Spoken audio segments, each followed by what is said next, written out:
بسم الله الرحمن الرحيم. يا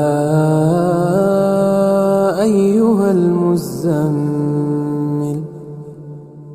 قم الليل إلا قليلا نصفه أو انقص منه قليلا أو زد عليه ورتل القرآن ترتيلا إنا سنلقي عليك قولا ثقيلا إن ناشئة الليل هي أشد وطئا وأقوم قيلا إن لك في النهار سبحا طويلا واذكر اسم ربك وتبتل إليه تبتيلا رب المشرق والمغرب لا إله إلا هو فاتخذه وكيلا واصبر على ما يقولون واهجرهم هجرا جميلا وذرني والمكذبين أولي النعمة ومهلهم قليلا إن لدينا أنكالا وجحيما وطعاما ذا غصة وعذابا أليما يوم ترجف الأرض والجبال وكانت الجبال كثيبا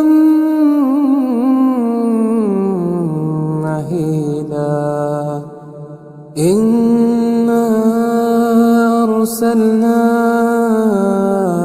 إليكم رسولا شاهدا عليكم كما أرسلنا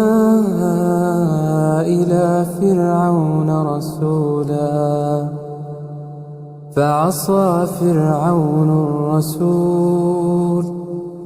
فأخذناه أخذا وبيلا فكيف تتقون إن كفرتم يوما يجعل الولدان شيبا السماء منفطر به كان وعده مفعولا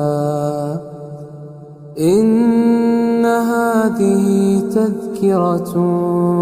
فمن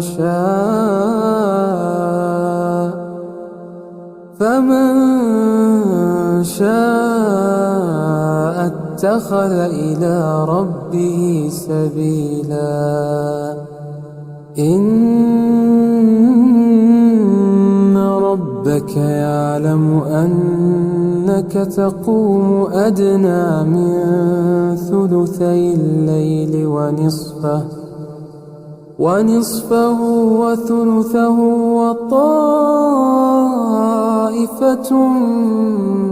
من الذين معك والله يقدر الليل والنهار علم أن لن تحصوه فتاب عليكم فاقرؤوا ما تيسر من القرآن علم أن سيكون منكم مرضى وآخرون يضربون في الأرض يبتغون من فضل الله وآخرون يقاتلون في سبيل الله فاقرؤوا ما تيسر منه وأقيموا الصلاة وآتوا الزكاة وأقرضوا الله قرضا حسنا وما تقدموا لأنفسكم من خير تجدوه عند الله هو خيرا وأعظم أجرا واستغفروا الله إن الله غفور